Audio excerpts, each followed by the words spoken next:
Здравейте, уважаеми български граждани! Адвокат Ваня Симеонова съм от Гласът на безгласните началото. Аз настоящото видео правя апел към всеки един от вас, защото всеки един от вас е важен. На 1 ноември в 12 часа в град Гурково ще бъде блокиран безсрочно проходът на републиката.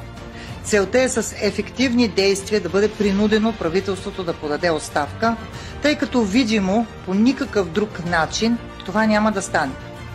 Видяхте, че мирните протести не доведоха до никакъв резултат. Въпреки това безобразията на властимащите не престават. След пожарите България беше отдавена в потоп.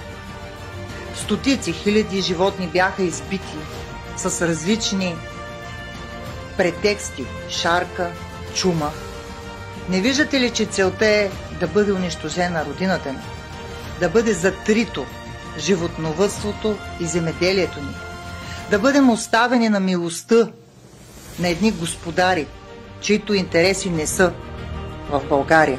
Ето заради това ние излизаме и блокираме проходът на републиката, защото повече няма да търпим. Преминаваме към ефективни действия.